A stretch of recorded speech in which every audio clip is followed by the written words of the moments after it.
doctor Jaime Saludowski, ¿cómo estás? Muy buenas noches. Mucho gusto, tocayo, gusto estar contigo una vez más. Igualmente, Tocayo, te agradezco mucho. Bueno, eres vicepresidente de...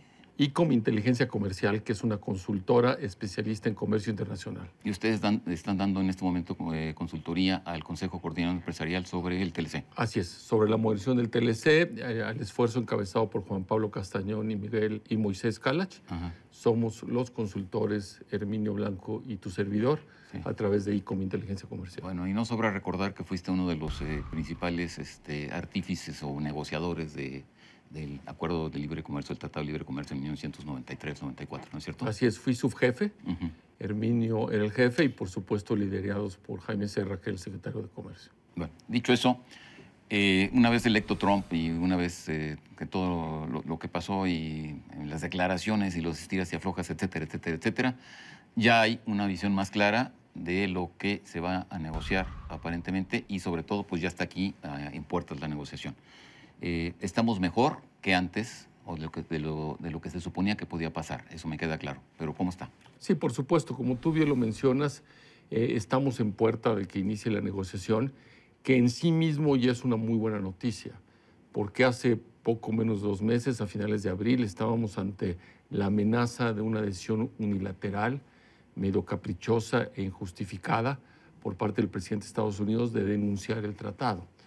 Hoy, como tú bien lo mencionas, estamos por iniciar una negociación en un cauce institucional, que creo que es probablemente la noticia más importante que hemos tenido en estos meses.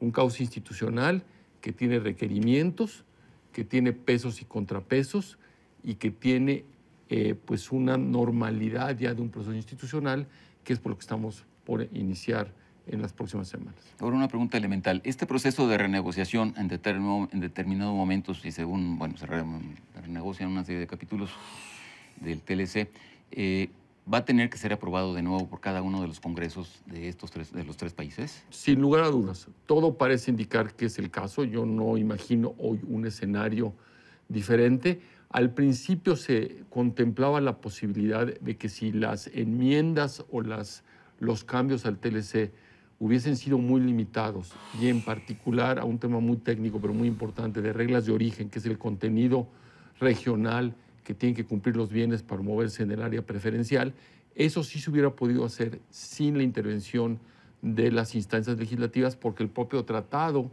faculta a los ejecutivos a cambiar las reglas de origen. Yo creo que hoy no es el caso, hoy la agenda es mucho más amplia y ambiciosa que eso y entonces seguramente el resultado de la negociación va a tener que ser aprobado por las instancias legislativas de los 3 países. Entonces, ¿cuál sería el calendario que uno podría esperar de eso? Hay primero una negociación, un acuerdo entre las 3, digamos, delegaciones. Sí. Y esto se presenta a cada uno de los congresos y estos deberían aprobarlo, ¿así es? Así es, así es. Aunque, y es importante tenerlo en cuenta, el mismo calendario que marca, la misma legislación que le pone las exigencias al gobierno de Estados Unidos bajo el TPA, que es el Trade Promotion Authority, que es todas las consultas y todo el proceso que hemos venido viviendo estos últimos meses, también le establece que una vez cerrada la negociación, una vez que los secretarios de comercio se dan la mano y se tienen un acuerdo, tienen que pasar ciertos periodos de gracia antes de que los 3 países puedan firmar el acuerdo e iniciar sus procedimientos legislativos. Entonces, eso quiere decir que si, por ejemplo, se concluye la negociación a finales del año, la firma tendrá que ser hasta mediados del año próximo. Entonces, eso no va a ocurrir lo que mucho se temía de ambos lados de la frontera, de que esto ya se va a mezclar con los procesos electorales. Yo creo que es posible que, por ejemplo, en Estados Unidos esto no pueda ser aprobado sino hasta 2019. Pero sí creo que es fundamental distinguir 2 etapas muy claramente. La etapa de la negociación de la etapa de aprobación. Si se cierra la negociación, digamos, hacia finales del año, buena parte de la incertidumbre que hemos visto va a disiparse, porque ya va a haber un acuerdo entre las partes y esta amenaza de denuncia o amenaza de una salida unilateral, si bien no va a desaparecer totalmente, se va a atenuar muchísimo, porque el gobierno de Estados Unidos, una vez que dio la mano, ya va a estar satisfecho con el resultado. Entonces yo creo que vamos a vivir un escenario muy diferente, aunque el proceso de aprobación sea algo tardado. Ahora, digamos, ese es el lado positivo de la cuestión. Y luego hay lados complicados de cómo está la negociación, ¿no? Entonces, yo hice un poco aquí mi tarea y encontré que uno de los temas, bueno, ya está claramente en la prensa, más debatibles y más de mayor confrontación seguramente va a ser el famoso artículo 19, ante el cual Canadá ya dijo que en caso de que esto se someta o se elimine este artículo, ellos prácticamente abandonarían la mesa de negociación, ¿no? Primero. Sí, mira, el capítulo 19 tiene una historia un poco larga, pero vale la pena brevemente decir por qué es tan importante para Canadá. Por supuesto, también es importante para México. ¿No tan importante? Y es importante, pero no tiene el valor simbólico que tiene para Canadá. Y el valor, y también es importante para los exportadores de Estados Unidos. Lo que es raro es que Estados Unidos esté diciendo que lo quiere eliminar sin tener en cuenta que eso también protege a sus exportadores. Pero te platico rápidamente la historia. Antes de la negociación del TLC, Canadá y Estados Unidos habían celebrado un tratado de libre comercio bilateral. Canadá se paró de la mesa de esa negociación. 93, 94. No, eso fue en 86, 87. En esa relación bilateral. El bilateral, que es el abuelito del TLC. Y se paró de la mesa porque Canadá sentía que la legislación de prácticas comerciales de Estados Unidos, es decir, el antidumping y los impuestos compensatorios eran muy caprichosos y que se aplicaban de una manera muy casuística y discrecional. O sea, a beneficio de Estados Unidos. A beneficio de Estados Unidos. Y Canadá tiene una larga historia de sufrir eso, en particular con el tema de maderas blandas, que ahora ha estado en la prensa y que tiene como 100 años este pleito entre Canadá y Estados Unidos. Entonces Canadá dijo, si yo no consigo un mecanismo para atenuar eso, me paro de la mesa. Y se paró de la mesa. La manera como lo trajeron de la mesa de vuelta, el jefe de asesores de Mulroney, que fue el que negoció, y el secretario del Tesoro americano, que en ese entonces era James Baker con Reagan, fue el establecimiento del capítulo 19. El capítulo 19 lo que le da es a los exportadores de las tres partes la posibilidad de ir a un panel internacional para pedir que ese panel revise si los países aplicaron correctamente su ley de prácticas comerciales. Y eso le permitió a Canadá cerrar su negociación. Después nosotros heredamos ese capítulo en el TLC y después del TLC se cerró esa ventana. Ningún otro tratado de libre comercio tiene capítulo 19. Estados Unidos, después de habérselo concedido a México y a Canadá, no se lo ha dado a nadie más. No lo tiene el CAFTA, no lo tienen los andinos, no lo tiene Singapur, no lo tiene Australia. Entonces, es un capítulo muy importante para Canadá, porque Canadá cerró su negociación. Insistes en Canadá, pero no para México. Es que Canadá cerró su negociación bilateral y es lo que le permitió cerrar la negociación bilateral antes del TLC. Para México, Estados Unidos y Canadá es importante porque es un cauce alternativo a las cortes internas.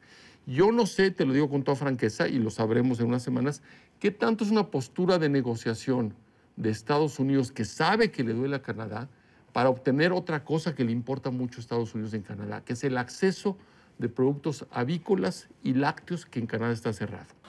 Entonces hay que esperar para ver si es parte de la negociación o si realmente es un deal breaker para las partes. Ahora, la pregunta es elemental. O sea, hablas mucho de Canadá, pero...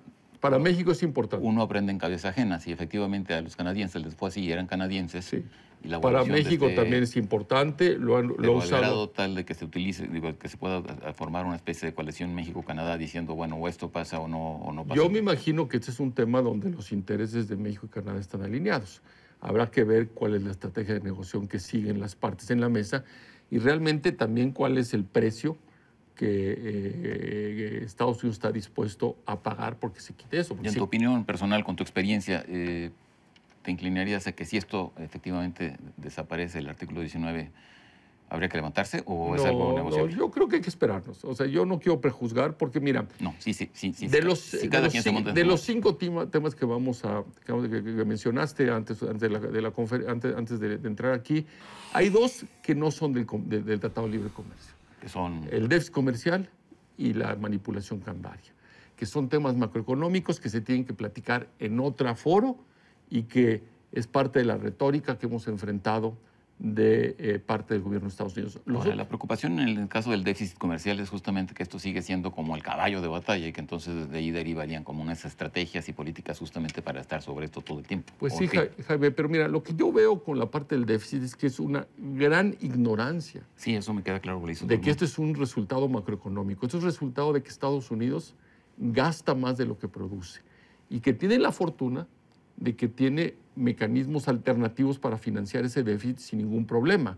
El primero es que tiene una máquina que imprime billetes verdes o que imprime certificados de la tesorería que el gobierno de China, el Banco de México, todo el mundo queremos tener. Tiene una moneda de reserva que les permite financiar un déficit y que vivan por encima de sus recursos. Pero es el problema de Trump y él así lo cree. Sí, pero eso no va a ser muy difícil que se resuelva en una negociación comercial. Entonces, digamos que no es relevante para el proceso de renegociación ni el asunto del déficit comercial, ni el asunto del medio ambiente y... No, el medio ambiente sí, porque ahora se han incluido capítulos ambientales.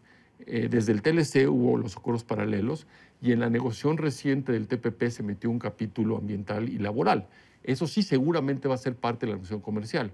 Lo que yo veo mucho más difícil atender en la negociación comercial que viene es la parte del déficit o la parte de la manipulación cambiaria que viene de la sospecha que tuvo Estados Unidos a principios de este siglo de que China estaba manteniendo su tipo de cambio subvaluado y estaba compitiendo.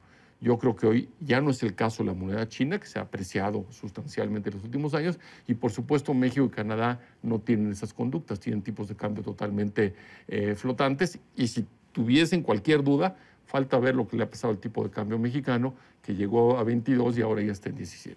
De estos 5 puntos prácticamente dejas únicamente 2 con vida. Uno es el artículo 19 sí. Y el otro son los acuerdos laborales y la salvaguarda global. Ah, ese nos faltó. La salvaguarda global es una concesión importante que obtuvimos en el TLC hace 20 y tantos años, donde el derecho que tienen las partes para subir aranceles al amparo de la OMC, si hay importaciones que están causando daño en el mercado nacional, establece la obligación de excluir a las partes del TLC, en este caso a México y a Canadá, si las exportaciones de México y Canadá no son la causa principal del daño. Es una concesión muy importante que ayuda a tener certeza. O sea que eso es muy importante. Es muy importante. Ahora, lo que vimos que sacó el USTR es una manifestación de toda una agenda muy amplia. Hay que ver qué tanto eso es una posición de negociación y qué tanto es sustantiva de que Estados Unidos lo va a defender a morir. Y si lo va a defender a morir, hay que ver qué está dispuesto a dar a cambio, como en cualquier negociación, para poder obtener eso en la mesa. Yo creo que estamos muy al principio del proceso. Creo, como te lo dije hace unos minutos, que ha sido muy saludable entrar a este caos institucional y yo creo que como toda negociación, pues las partes tendrán que sentar a escuchar y a ver qué se puede hacer. Pero yo soy bastante optimista de que hacia finales del año pudiéramos en un escenario tener una conclusión exitosa. Eres optimista y no hay que adelantar vísperas. Así es. Así es. Y no hay que negociar en los medios. ¿Perdón? No hay que negociar en los medios también. Buenas noches en Contexto. Hasta la próxima semana.